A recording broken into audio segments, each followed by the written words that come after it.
Well, I originally had a terrible accident.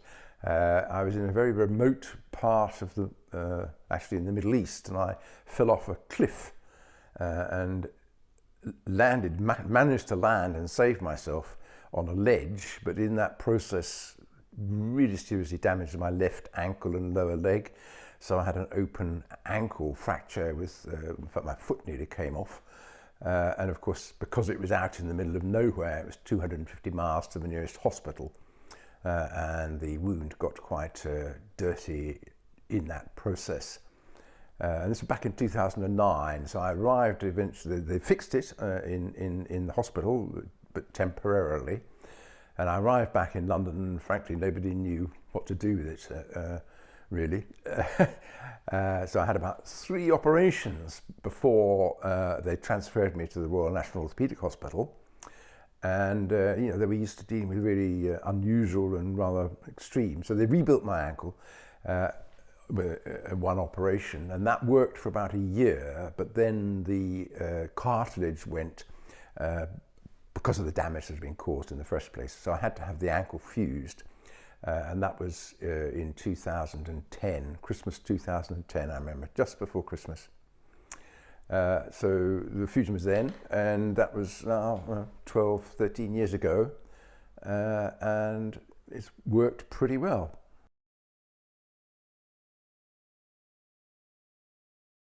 I had several surgeries.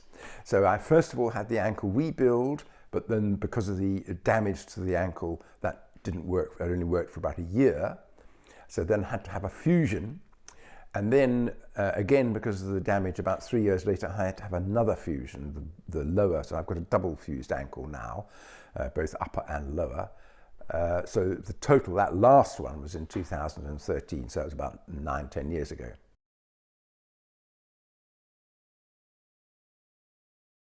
It was painful, but it was actually much less painful than I'd been led to expect. The main problem was, of course, that you're immobilized, you can't move. And this house, the house I live in, has got 5 flights of stairs. So there wasn't anywhere I could go. It's even got 5 steps up to the front door. So I was very immobilized. Fortunately, my wife was extremely helpful, so I wasn't on my own.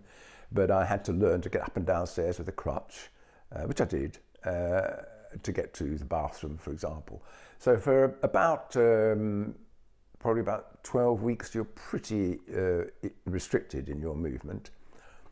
But by 9 months after the surgery, I was really able to walk. Really, because I'm very fond of walking. I mean, I went up in the Pyrenees. I was up 2,000 meters in the Pyrenees about 9 months after the original surgery.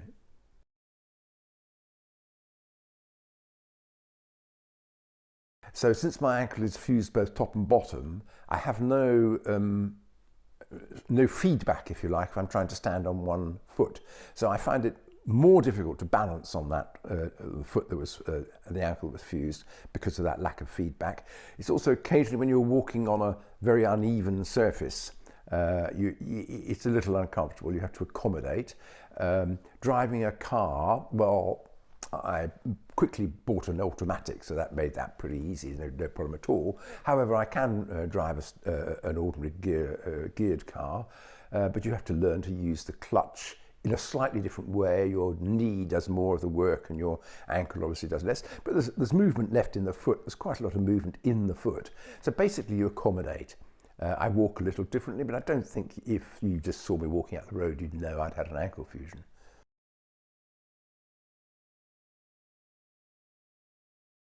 Well, but to get over it in the sense that I could really walk where I wanted to, how I wanted to, it took just over 9 months.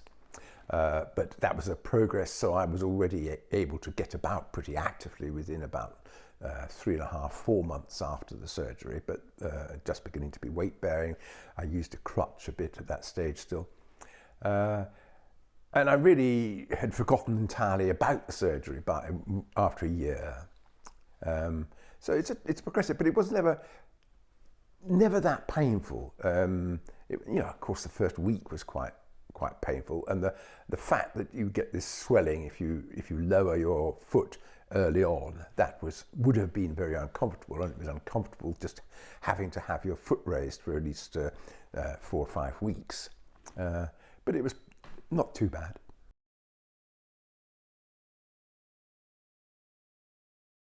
No, I don't think if you just casually met me, you'd know for a moment that I had ankle fusion.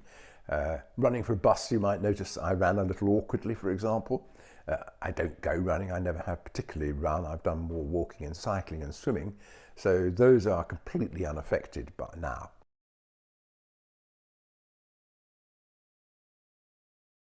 I drive, no problem.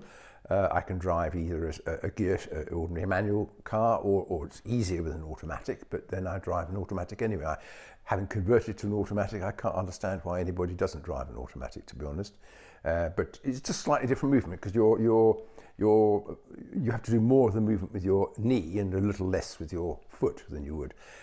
I think I'm driving a motorbike. I used to drive a motorbike. I would find that a little difficult to change gear if the gear shift was on the side that the ankle is fused on. But anyway, I got too old to drive a motorbike.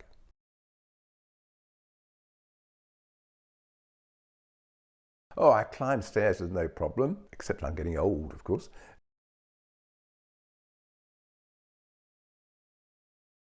Depends what you define as sport. I cycle, so since I had my ankle fusion, my wife and I spent 3 summers cycling from London down to the Mediterranean through France. I climb mountains without much problem. I use walking poles when I'm doing long distance walks over rough terrain, but I can happily walk 10 miles. I wouldn't play soccer. I couldn't play soccer, which I used to.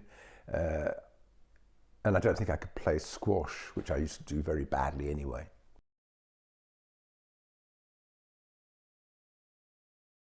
It was a difficult decision to make to have my ankle fused, because having your ankle fused, it's a one-way process. You can't unfuse it once it's fused. But the pain I had before it was fused was excruciating. I could hardly walk across the bedroom to get to the toilet if I wanted to. It was really painful. So it's just been a huge relief to be able to walk without pain and perfectly adequately.